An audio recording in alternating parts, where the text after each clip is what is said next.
It's a very important youth month for me as minister because we are going to finally see the serious progress made on our national youth policy. Our youth policy is a very important document that will guide how we develop our young people over the next couple of years. And so we will be having the launch of that youth program.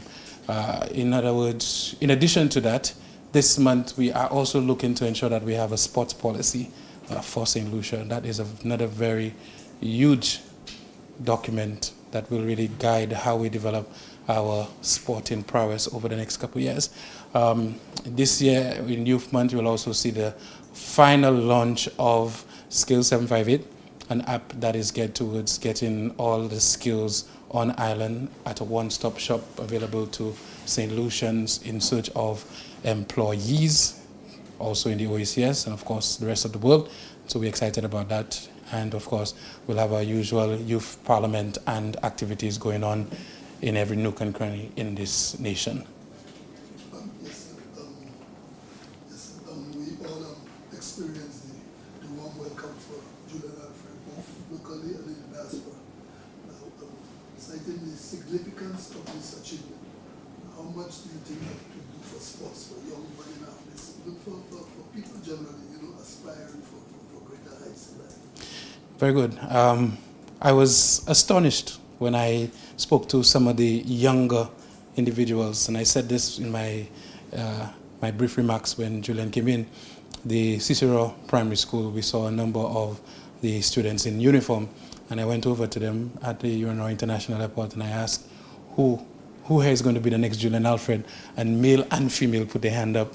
And so for me, that shows that she's been a transformative figure for both male and female in this nation. And I think having her on display like this only will motivate young people to see when you actually accomplish something for your country, how much they will appreciate you. And so, it was really amazing to see, the taboo dancers, the taboo itself, the stilt walkers, and the young people. And it was really heartwarming to see Julian emotional when she got to Cicero, where she was born and raised. We as a government, we believe in young people, and we believe that when young people achieve good things, we need to acknowledge it.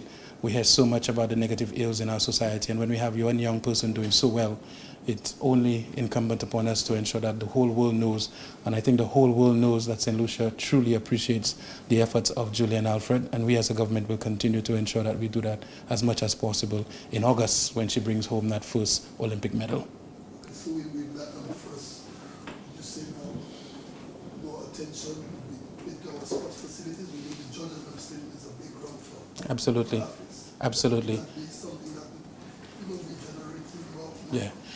The ambition I have as a Minister of Sport is for us to have a 400-meter track available to our athletes, north, south, east, and west. It's an ambition that I have, and I don't think we'll be able to achieve it within 2.5 years or first term. But it is something I believe we need to have available to athletes. And it's not just to athletes. When you have a track north, south, east, west, you have the elderly being able to use it on afternoons, in the morning, the community being a healthier community. But talent identification, when you have a 400-meter track available to a community, it just means that very early on, one of the first things in sport, and people ask, why am I so passionate about track and field? It's because I know it's the simplest sport to identify talent. Every single one of us here, and anybody who's heard my voice, they would admit that one of the first things, one of the first experiences they had when they were on a field was to challenge the next person to see who was faster. I'm faster than you. Are you faster than me? No. And so when you invest in facilities north, south, east, and west, we really will continue to develop track and field in St. Lucia. And so with the sports policy, we would see also that there's the facilities management side of the policy, the facilities upgrade, and we've passed that part a long time ago. And so we're certainly hoping that as the year goes by, within our year of infrastructure and within the amount set aside by the Prime Minister, that we can have some significant upgrades to most of our facilities. Yes. What could you tell us about the rehabilitation of the George Odlum Stadium? The George Odlum Stadium, in terms of the rehabilitation, the Minister of Finance would be able to furnish you with a lot more information as it pertains to timelines, as it pertains to contracts, as it pertains to the dynamics of re-establishing the George Odlum Stadium. I will say that it's a very ambitious project. It's a project that would require a significant amount of investment because it is going to be one of the registered facilities worldwide, globally. The Olympic movement would have to come in and ensure that all the works are done properly. And so the Ministry of Youth Development and Sports will continue to be the technical guidance for all the works that are going on there. But for now, that is all I have in terms of information on how we move forward in re-establishing the George Odlum Stadium. Yes, in terms of your constituency, you know, like you said, Grossland is one of the most populated, easier business. 4 projects ongoing, it's created. What about the socio-economic impact that it has created, for the years? How have they responded and how progressive is this? We have 15 projects ongoing in the constituency of Groseley. 4 of them are major projects, including the Darren Sammy cricket grounds, including the Aquatic Center, including the Groseley recreational area, and including the Groseley playing field being transitioned into a mini stadium. But these are creating impacts because we have a lot of young people employed. And I've heard a lot of people say, oh, I'm not seeing enough Groseley people employed at these facilities.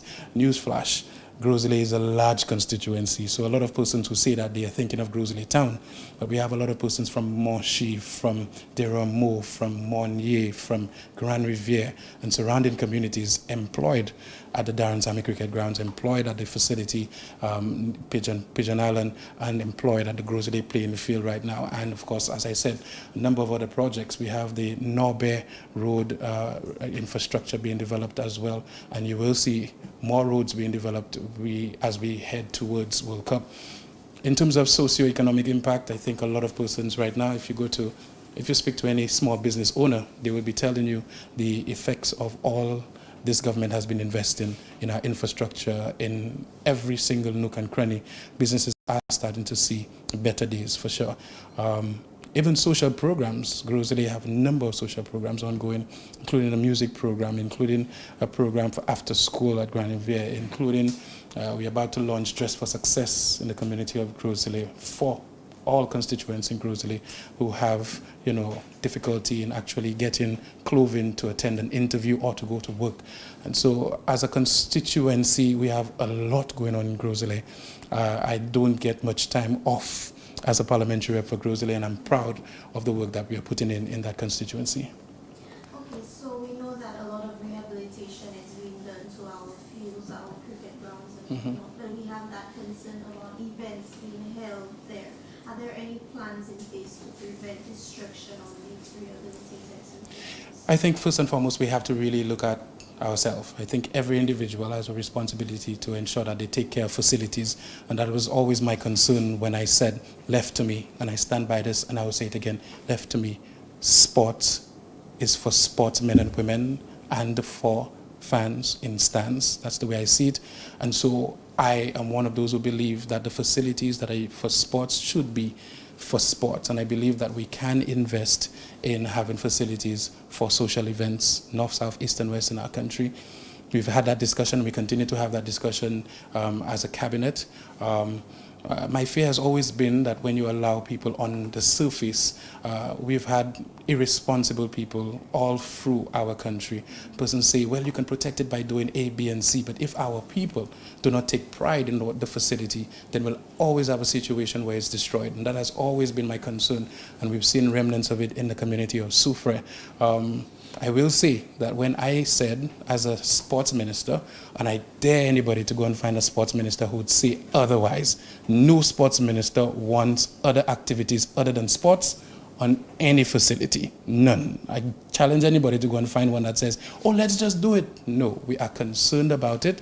And my disappointment was not many persons or the higher echelons of sports development came out in support of what I said. But now they are realizing that we cannot continue to treat VG playing field that way. We cannot continue to treat Darren Sammy that way or Soufre. We need to continue the national discourse. We need to find alternative venues. I have plans on how we can do this, and we need to move sports in the right direction. But we need to continue to move sports in the right direction in this country. Thank you so much. All right? I have a question. Yes, Arsenal is going to win the English Premier League, and they're also going to win the Champions League. Bayern is getting 6 this week. Not about that. Are we going to see, or when are we going to see a blend between sports and sports tourism? Well, I think we've started that blend under this government significantly. This year, the alternative sports is a measure of sports tourism. We had for our drag wars, we had more than 500 individuals from the diaspora and other places come to St. Lucia to enjoy drag racing and the Kakabef. When we started the alternative sports, we also thought of chess, we also thought of drafts and all those other activities that the sum total of may actually attract more people on island than the traditional sport. And we've been seeing that. The establishment of the aquatic center, 50-meter and a 25-meter pool, is also going to be a huge sport tourism initiative, simply because the colder nations during their off-season, they have St. Lucia as an alternative to come and enjoy cooler weather, enjoy the beach, enjoy the sand, and a facility in the tropics. And so we're certainly looking forward to the completion of that aquatic center next year, and for schools to be engaged, for other countries to be engaged, clubs, swimming clubs to be engaged to come and take part in our sports and our social life in St. Lucia. Are we going to see a friendly match between a Premier League team in St. Lucia in a couple of years? Probably Arsenal. We've made attempts to bring representatives so far from clubs, including Arsenal, to visit St. Lucia. We continue to push towards that. We believe there are huge benefits to doing so. We believe in offering different concessions so that they could come and enjoy St. Lucia and post St. Lucia over their social media. And it's certainly something that we're hoping that can get more and more traction through our semi-pro league. We're certainly hoping that scouts will come down to St. Lucia, and some of the big names, past and present footballers, will come to St. Lucia, be a part of our semi-pro league, part of some of the programs that we have for these young men, and certainly post St. Lucia for the rest of the world to see. How ambitious is it to have the FIFA World Cup in the Caribbean? Very ambitious. The dynamics of a FIFA World Cup would require something similar to what we're seeing for cricket. It would have to be USA, St. Lucia, USA, the region, and probably Central America. But we are seeing that already Central America and North America will be hosting a version of the World Cup very soon. That would have been amazing. Then we would have been able to boast of a George Odlum facility being available, which is why this government is being very, very forward-thinking in ensuring that as soon as we have individuals away from moving away to St. Jude's, that we can start work on that facility in anticipation of whatever global event that the region may collectively come together to enjoy. Any thoughts on the semi-pro? I'm sorry. Any thoughts on the semi-pro football league that's currently underway? Yes, very good. We are embarking on more marketing campaigns to ensure that more persons are sensitized about the semi-pro league. The response from the diaspora has been overwhelming. We had the sports ministers conference, and every sports minister in the OACS, they want to know how their footballers could come to St. Lucia to enjoy our competition. But as we said, we are going to crawl before we walk and run. So this year, it's all about our local footballers being on display, and then we're going to have a transfer window and invite all clubs from all around the world to really start looking into St. Lucia and investing in the clubs. It simply means that if an Arsenal team, for instance, invests in Eden Eve Charles in Grosley, we know that the club in Grosley would yield significant benefits from that happening. And so this is what we've been looking at in terms of establishing the semi-pro league, and it has tremendous potential. Our national swim team continues to do well at Carifta. They've secured several medals. how do you think our team continues to perform well in the absence of an Olympic standard size pool? Yes, this government did not spare any efforts in establishing the Olympic size pool for them.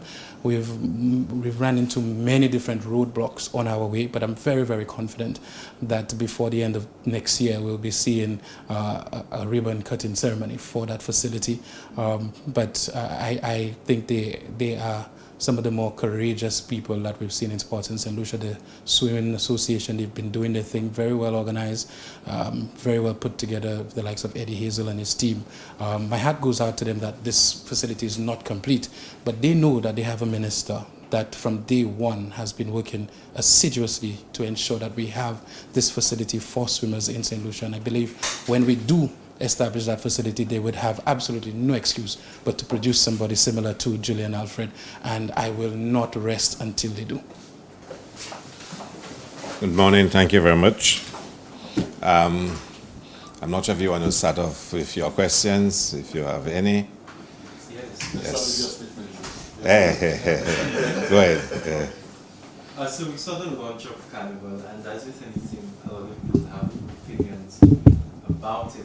And one of them it being something where, or a system where constituency representatives go for the national queen, the national carnival queen, something like that.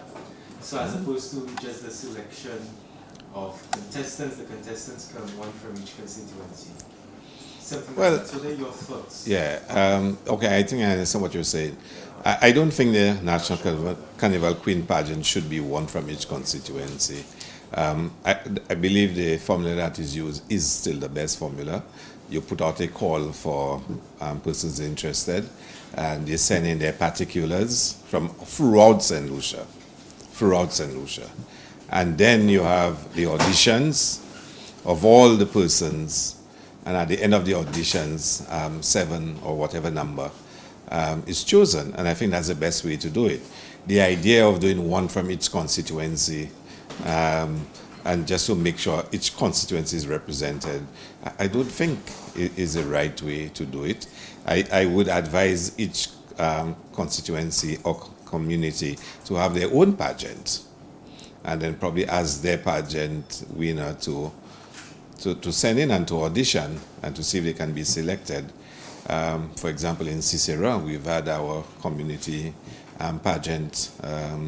We've had persons from Cicero take part in the National Carnival Queen pageant competition, and that's how I think it should be. So, but you know, each person have their own opinion, and if there's one thing about Carnival you can be sure of, there'll always be bacchanal. So. Listen, we know, like you said, the Carnival is going bigger, better, more visitors, more patrons. But in terms of the facilities, there has been this, this mixed bag of expression. We shift it around, we try to make it. But would sometime come where we would have to be regularized, how you call it, stadiums or entertainment centers. The sports minister was very hard on, using the playing fields for, extracurricular activity. Is there some impetus, some thrust towards, getting more entertainment facilities or centers in the country? Yeah, well, for sure. I think I have stated here previously that one of the projects we're looking at is to have a youth creativity park in Kalisak, as well as an entertainment center to host mass gatherings, and some of those shows. Of course, Darren Sammy Cricket Ground and Pigeon Point is still our preferred venues. My own personal thinking on it is such that I don't always share the view that we should not use sporting facilities. I think we should build facilities that are multifunctional. We should spend money on proper surfaces that can take the wear and tear of multiple functions. And the idea of building a facility solely for cricket or solely for football, I think those days are long gone. I think if you spend sufficient money on a proper surface, you can. I remember when we were building Beausejour in 2002, around that time. I was the permanent secretary then, and I was overseeing the project. And it was one reason I explained to them when people were talking about the amount we were spending on the outfield at Beausejour. And I said, that's why we're spending so much money on a sun outfield, because we were the first cricket ground to have a sun cap, in the outfield. Is for us to be able to have multiple functions, and it's very easy to restore it because of the nature of the surface. But there are some sports people that believe a sporting facility must only be sports and nothing else. However, I am sensitive to the fact that we need to have dedicated facilities, so you don't have to put off sporting events because you're going to have a entertainment event. If you're primarily a sporting event, you're a sporting venue, and for you not to have sporting events because you're having other mass crowd events, that's why I believe I will support the establishment of an entertainment center. I have severe difficulties, for example, with the Central National Trust and how they manage in Pageant Island, and some of the challenges, that event promoters and even the government face, trying to use it. But again, you constantly dialogue and you try to work it out. We have to understand we are an island with limited space and limited facilities, and we have to make it work. And that's really critical. So yeah, we are looking at building an entertainment center, and hopefully it will be dedicated. But even in designing it, in my mind, but why can't we design it so some sporting discipline can also use it? Because we can decide to put in the surface gravel or some hard surface, but it means the rugby players cannot use it. Rugby doesn't have a home in St. Lucia where they use Leclerc playing field, which is not the best surface for rugby. But if you create a facility, when you're not using it for entertainment, the guys in Goodlands can use it as a playing field. You understand what I'm saying?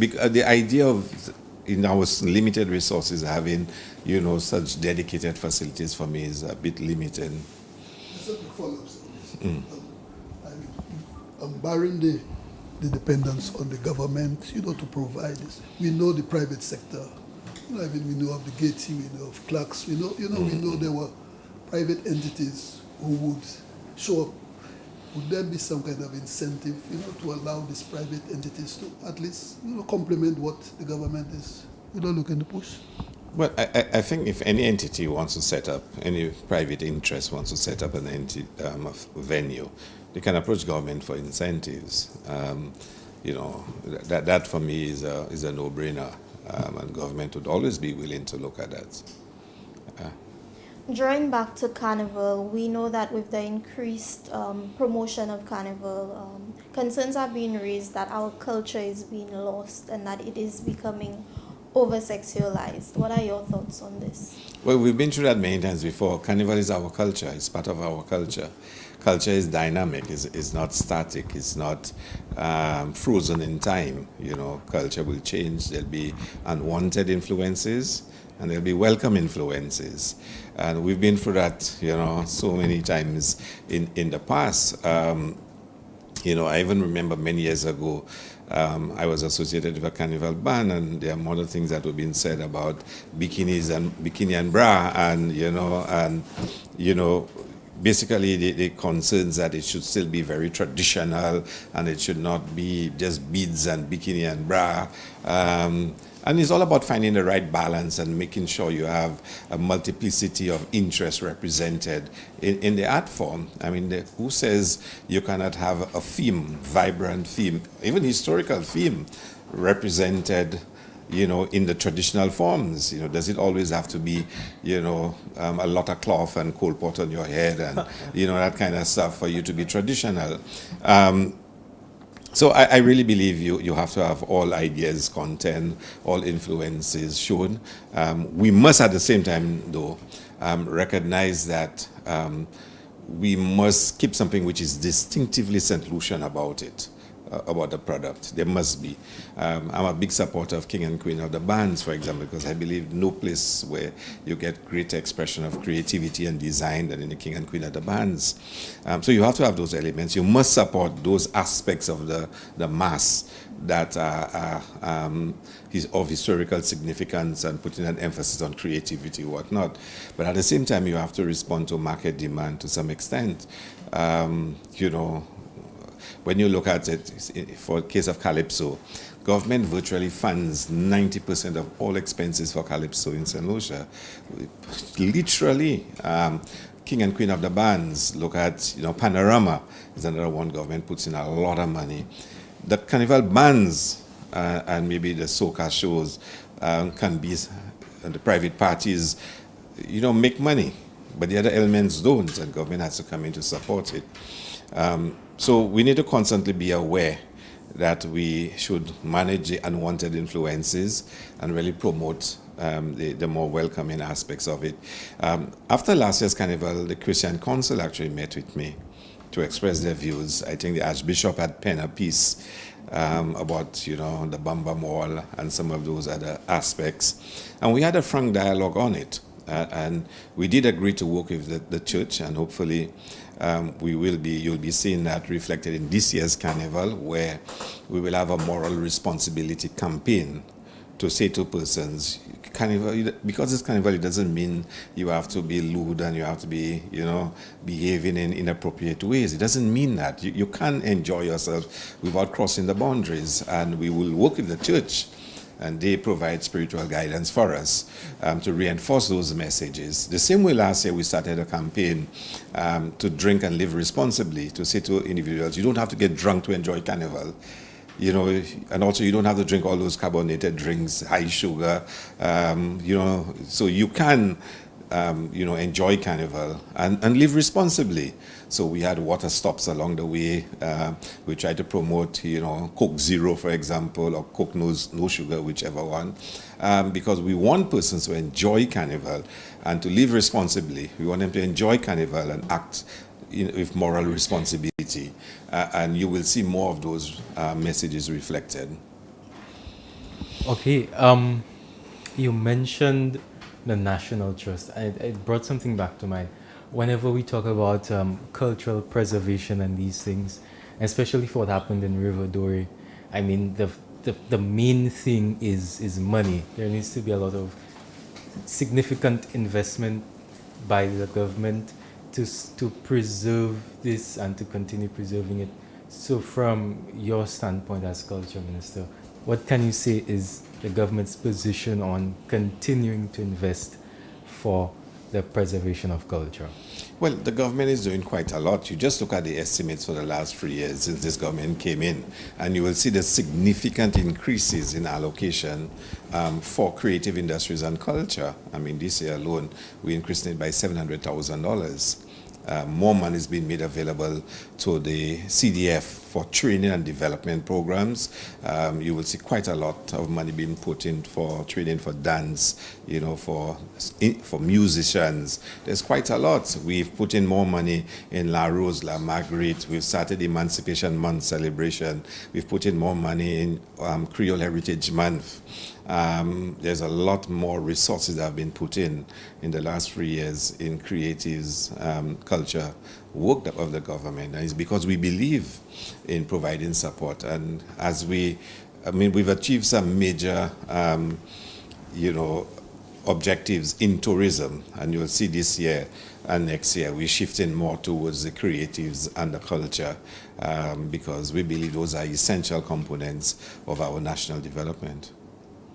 Okay, so we recently saw the launch of the St. Lucia Jazz and Arts Festival. Last year we had some stage management issues with artists. What has been being put in place this year to prevent this from happening? Some of those issues really beyond your control. You set your standards for how you want your event to be managed and unfold, and you expect artists to fall in line, and you manage it as best as you can. We are a festival 30-odd years. We have a certain reputation, certain standards, and that's going to be it. So we're going to continue to work with artists as much as possible to make sure that, we've met the obligations we have under the contract, and likewise they do. So I'm hoping we have no, aberrations this year, and that all will be okay. In fact, we're looking forward to having a phenomenal Art and Jazz Festival this year. It's really going to be special from all indications. Ticket sales are ahead of what it was last year, and last year was massive in terms of attendance.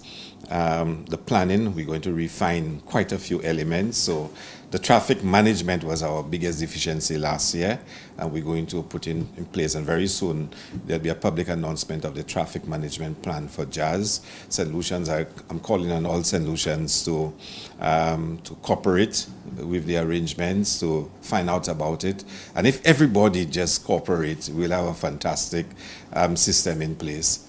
So I'm really looking forward to it. I think the look and feel of the venue will be enhanced. So last year people were really blown away with the lighting. This year will be even better.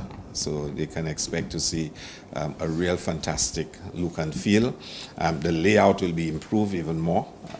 So persons going there will find it easier to get the food and the drink. And, so it will be really great this year. And of course, Carnival too, I believe, will be epic this year. Take the sentiments on two cents of information or data that was recently published. Mm-hmm. CPL says they generated approximately $55 million for our economy. Is that a good return on investment, or what are your thoughts about that piece of information? Well, I saw the data from CPL. I've had a long experience in especially cricket, the economic impact of cricket. So I'm a big supporter of sports and the impact it can have. And we believe the CPL is value for money. We've had some frank exchanges with CPL where we believe we can be better and where we believe they can also be better in terms of delivering a product that can even bring greater benefits to us. Some of the challenges in the last couple of years were not CPL's responsibilities or fault, because regional travel, as we know, is still quite challenging. But we believe the CPL can grow even more, and we believe it can have an even greater impact in St. Lucia. So we are working with them this year to ensure that happens. Okay, the second piece of data, if you're privy to it already, the Central Statistical Office has said that the unemployment average about 14% nationally last year. Is that a good number, and why should any government or your government be proud of that number? Well, we're very proud of it, and we're working to bring it even lower. And I think with the projects that Prime Minister announced during the estimates and some of the announcements he will make at the policy statement the end of April, you will see there's a lot of space for optimism that the number will go even lower. And we are working hard to do so. What will be critical for us is to make sure that St. Lucians make use of the opportunities that exist, because it doesn't make sense that jobs have been created because there are new hotels, new investment projects, and infrastructural development taking place in the country, and jobs have been created. And our people, are still saying there are no jobs, and the developers are saying, look, we need persons to work, and that issue has to be resolved. We really need to do a lot of training into both soft skills training as well as skills training, hard skills training for our unemployed, because it's one thing to say, come to a skills training class and I teach you basic masonry, carpentry, whatnot, but the attitude is not there. The idea of waking up 5 o'clock, getting ready to take the bus at 7, to get to a site for 8 o'clock, and to work 8 to 4, and then to go home and to come back and do it next morning is a discipline. And we need to reinforce and make sure that persons who want work are developing the attitudinal dispositions needed for that kind of work. And, we really have to talk about productivity as well, because developers are saying to you, or even employers, that they really have an issue with productivity. So there are challenges for us in the society generally, but I expect that number to go even lower. The lower the number goes, the lower it goes, the better for the country.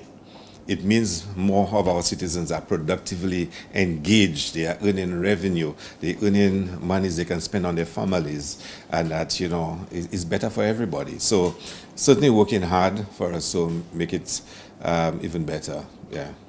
Maybe the hardest question that will come will be on this side as usual. The opposition believes St. Lucia's visa-free access to the Schengen region is at risk because St. Lucia hasn't signed on to an MOU. What's the status of our visa-free access? Well, I read the statement made by Dominic Fady, and I must say I had difficulty even understanding the statement, seriously, because it just did not make sense to me. And maybe somebody in the media can, help him out a bit. So, for example, he speaks, well, last year after the announcement was made that Dominica had lost their visa-free to the UK, they said St. Lucia was losing it, and it's because of CIP, HILE, blah, blah, blah. That has not happened. St. Lucia did not sign the MOA, and now we're going to lose Europe for the same thing. But in his statement, he makes some strange claims, one of which is the reduction of the price from 200,000 to 100,000. But that was done by his government. But why we're not responsible for this? When we passed legislation in 2015 for the CIP, we had 200,000. We had an annual limit of 500. We had a net worth of $3 million. We had those in place. They removed it. They reduced the prices to bring it in line with the other islands. And then to claim that they are the ones, we are the ones who reduce the price. But how could you be part of a government? You reduce the price. We went to Parliament. We had a parliamentary debate on it. And boldly post and send a statement to an outlet, media outlet, saying that it was this government that did it. He spoke about, the Russia, and St. Lucia was the last to put sanctions on Russian applications. But that's not true. I mean, we were among the first to do so.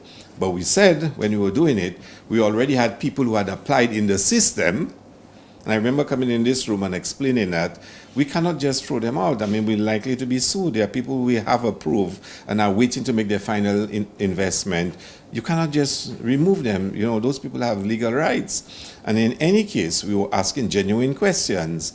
Does it apply to everybody who was born in Russia, or is it persons living in Russia?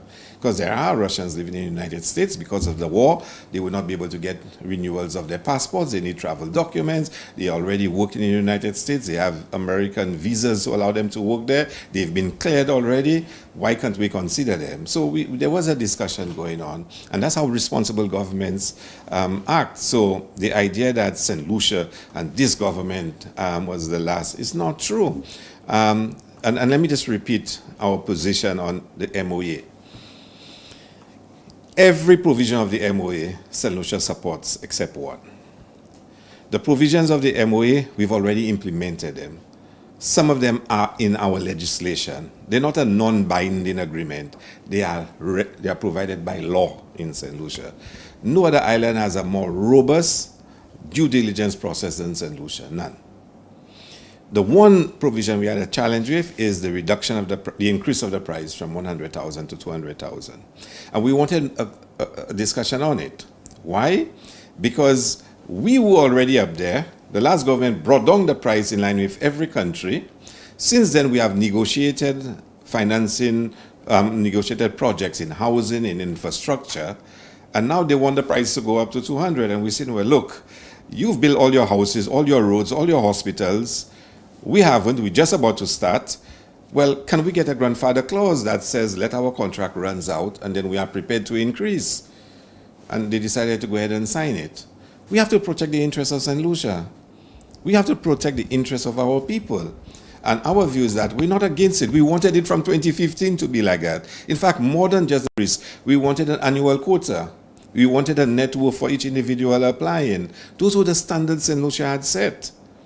So we have no difficulty in putting in place arrangements, and we support the efforts of the countries. But we were saying, give us some time so we can exhaust our arrangements that we have in place, and we're still hoping at the end of the day, some of our suggestions, because, I'm sure Prime Minister now is in Brussels and he'll be meeting over the next couple of days. St. Lucia has quite a few suggestions we want to make as to how to strengthen the program. And we hope when we present it, they will all be agreed to. Thank you very much. Thank you very much.